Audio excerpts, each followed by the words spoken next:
पहले जब उनकी सरकार थी उन्होंने कहा था कि देश की संपत्ति पर पहला अधिकार मुसलमानों का है। इसका मतलब ये संपत्ति इकट्ठी करके किसको बांटेंगे?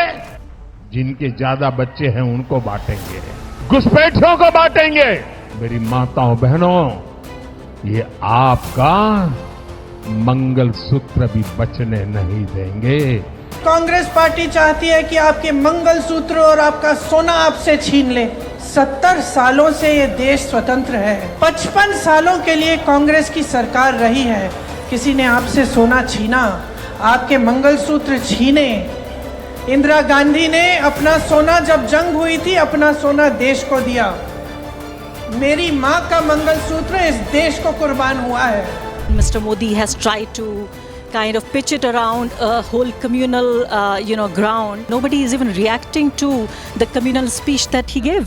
Modi should not have spoke like that because it is against the Representation of the People's Act. It is violation of the Indian Constitution.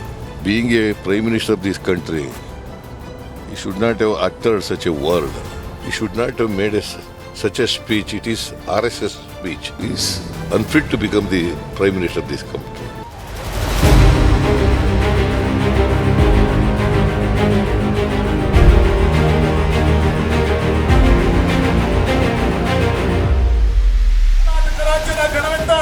ಕೇವಲ 55,000 ಕೋಟಿ ರೂಪಾಯಿ.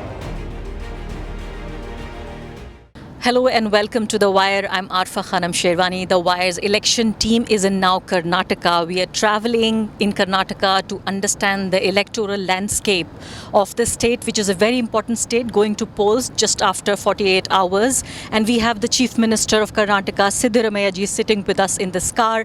He's a very busy man. He's just finished addressing a huge crowd, which was extremely excited to see him. And he gave a long speech over there.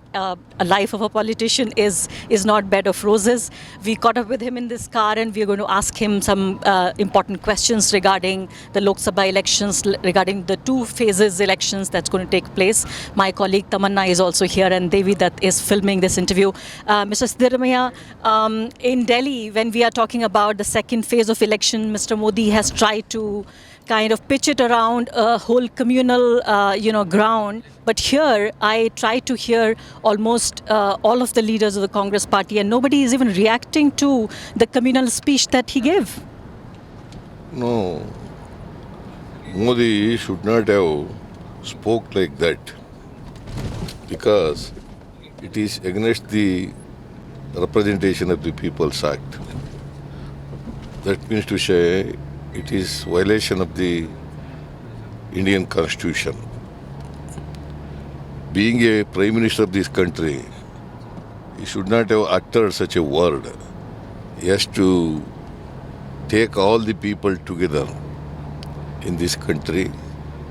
He should not just speak against the minority people. It shows that he is trying to polarize the votes. It's none of his business being a Prime Minister of this country, and it's a disgrace on the part of the Prime Minister post. And Congress party is bringing it to the notice of the Election Commission and police, to the police people also. Right.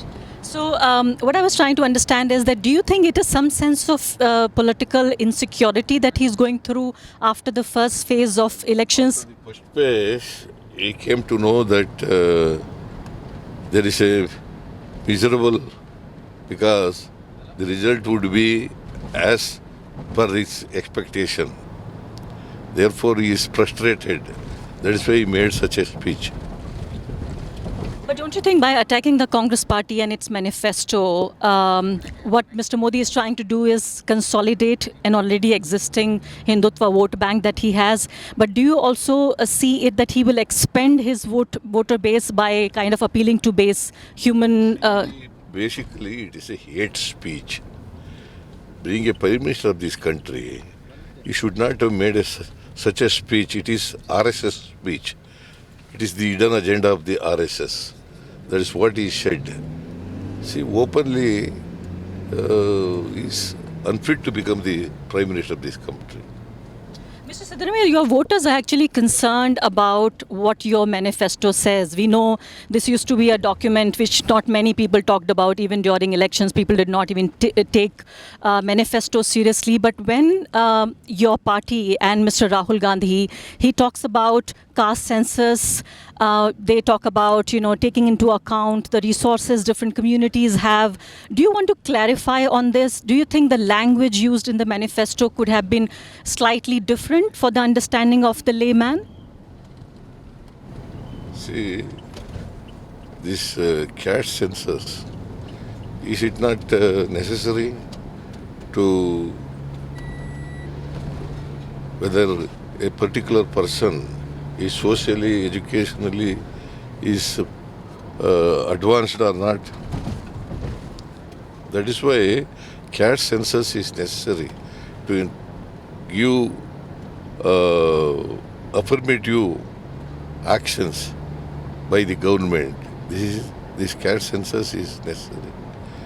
That is why Rahul Gandhi has been telling that cancer, if Congress comes to power at the center, immediately caste census will be taken place in the country. That is what he is promising to the people of the country.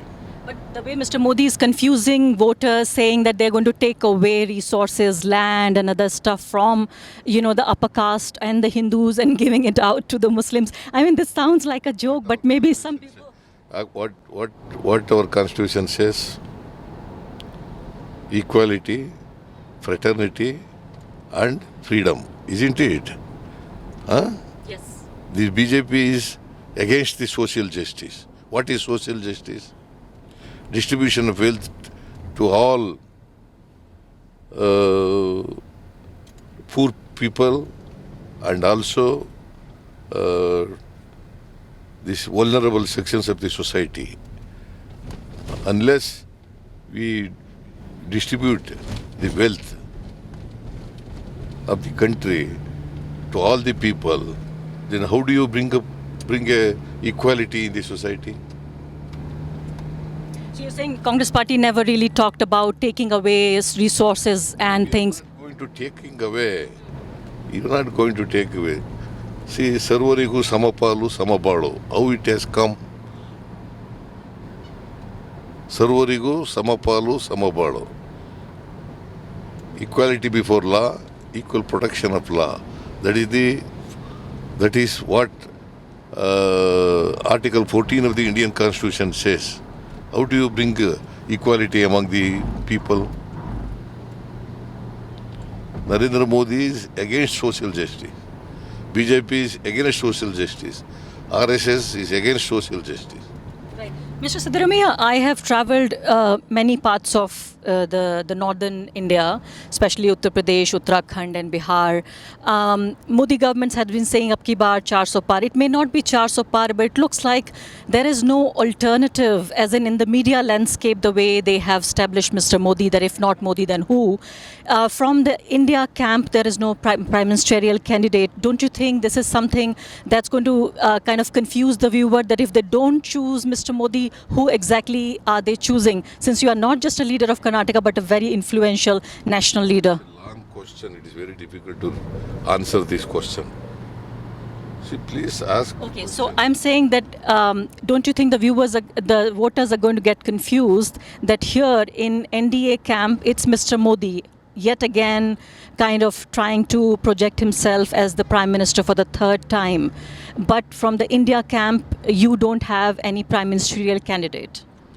See, NDA, there is no aspirant except Narendra Modi ji.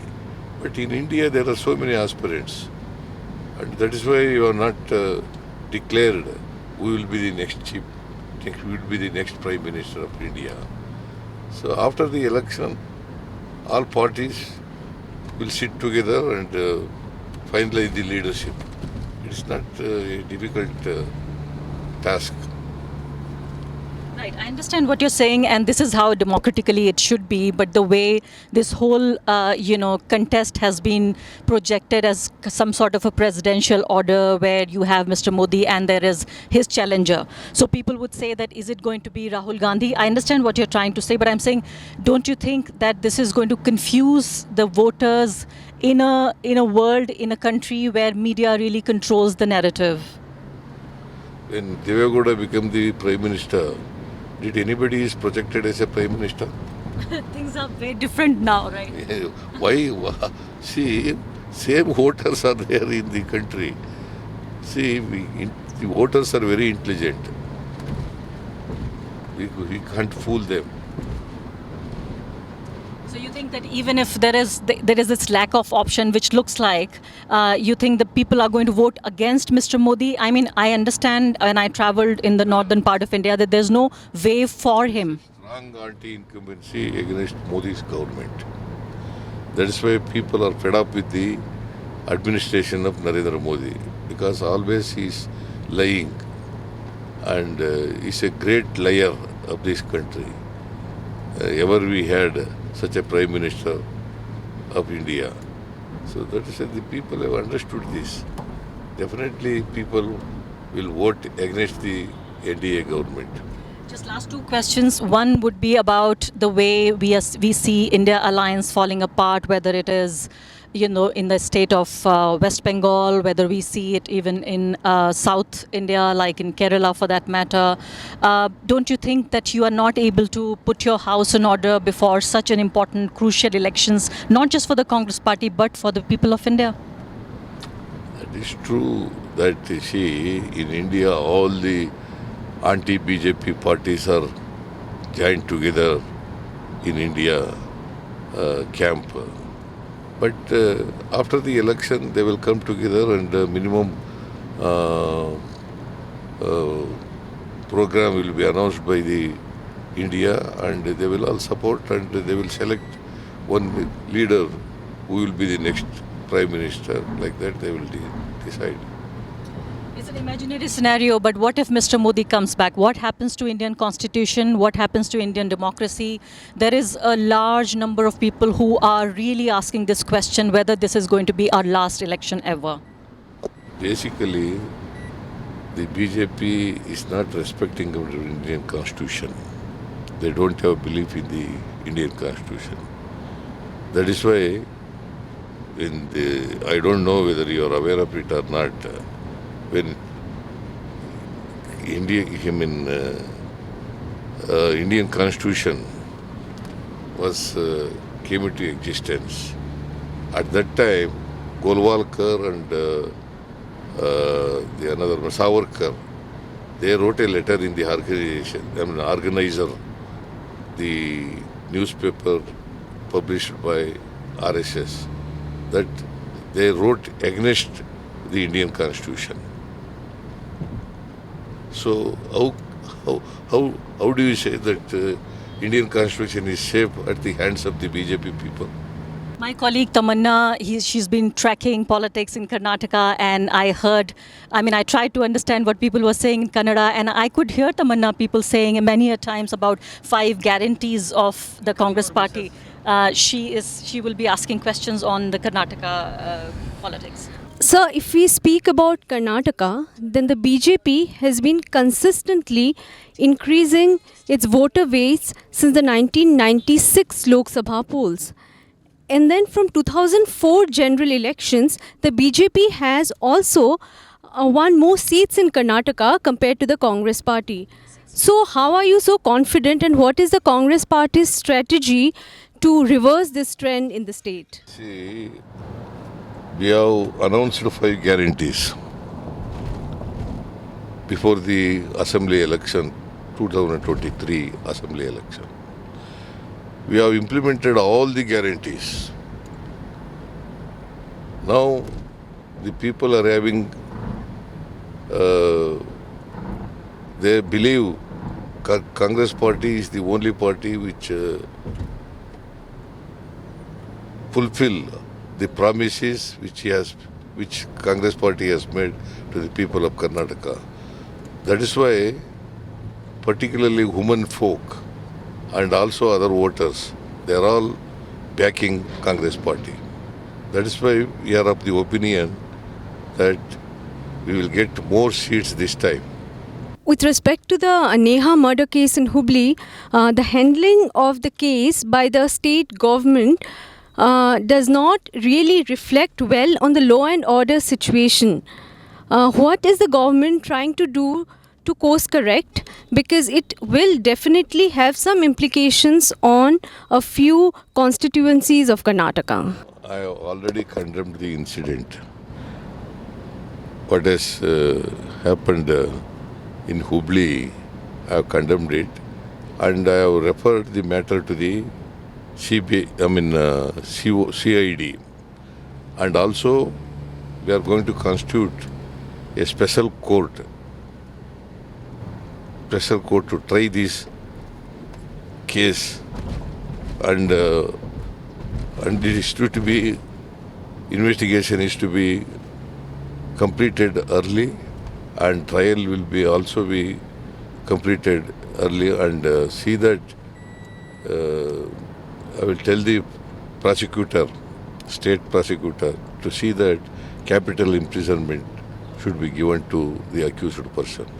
You have spoken about tax devolution and how the centre has not given enough funds to Karnataka, how Karnataka has been one of the highest taxpayers in the country. Now, with respect to this, BJP Tamil Nadu chief Annamalai has said that the centre should not be answerable, or the centre should not be giving funds to the Karnataka state government, since the guarantees are the promises that the Karnataka state government has made, and it's not the BJP which has made those promises. How would you react to that? No, we are not asking any money from the centre to the guarantee schemes. We are asking, in devolution of taxes, there is a injustice caused to Karnataka, and this injustice is to be set right. That is one thing. The other thing is, whatever recommendations made by the 15th Finance Commission, that amount is to be given to Karnataka. That the government of India has not given. And in the budget speech, Nirmala Sitharaman said that 5,300 crores will be given to the Upper Bhadra project. So far, not a single rupee is released. Since there is an injustice in the devolution of taxes, the 15th Finance Commission recommended to be given special grants to be given to Karnataka. That is 5,495 crores. That has not been given. And it also recommended for peripheral ring road 3,000 crores is earmarked, and 3,000 crores to the development of the lakes. That has not been given. That means to say 11,495 crores has not been given to Karnataka. Is it not an injustice? My last question would be, how is the Congress party planning to expand its voter base, its social base? Is there any political roadmap to go beyond the Ahindas and the Kuruba community in particular? Because many experts feel that the Congress is, in Karnataka particularly, is limited to the Vokaligas and the Kurubas at present. Congress party is a party of all sections of the society. All communities are voting Congress party. Not only Ahinda, not only Kurubas, not only Vokaligas, not only Lingayats. All communities, including Brahmins, they vote in favor of Congress party. Because it is inclusive. The Congress party believes in inclusive of all sections of the society.